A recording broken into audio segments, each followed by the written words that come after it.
Now in this video we're going to be talking about a very common error which is called the carriage error. Sometimes you find it written as error 13, but mainly it's going to be written as it is on the screen now. It's written cart error or carriage stall, power down, power down.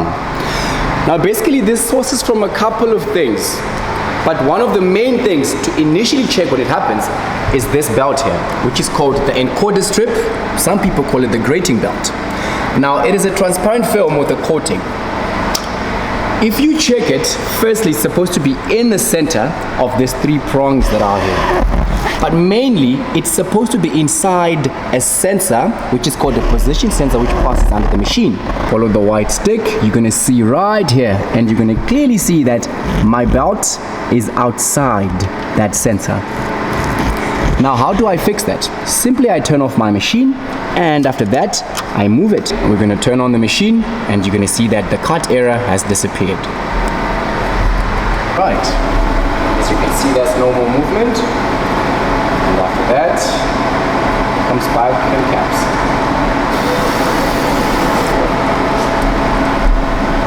Now that is one way that we can get a carriage error.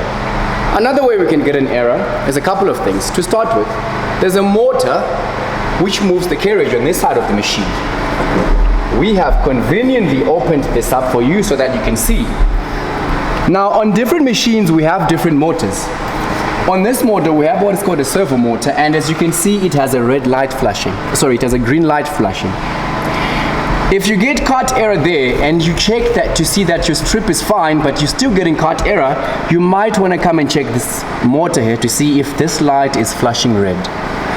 Now if this light is flashing red, the problem could either be with the motor itself or the power supply at the back. Now if the problem is the motor itself, well, the issue is taking the motor to one of our technicians to fix it or simply changing it. And again, we do supply these motors and we have them in stock.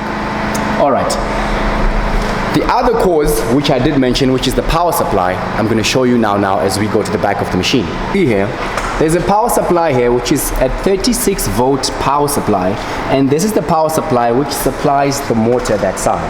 I'm going to show you how you're going to use a multimeter to be able to quickly and easily diagnose to see if the motor itself has a problem. First thing to check is there a green light on the motor? And as you can see, there is a green light. But if you see that there's no green light on that motor, as some motors do not have lights at all, how do you test it?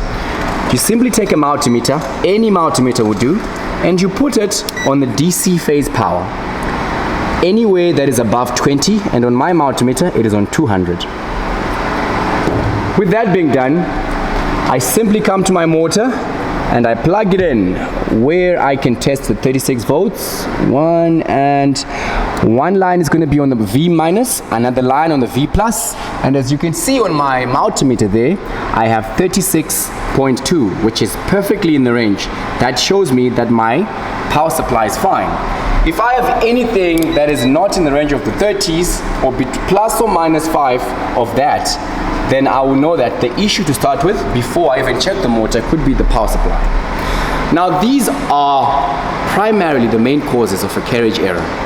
Your power supply, your motor, but mainly and so mainly is that strip that we talked about in the front. Thank you. Stay tuned for our next video. All right.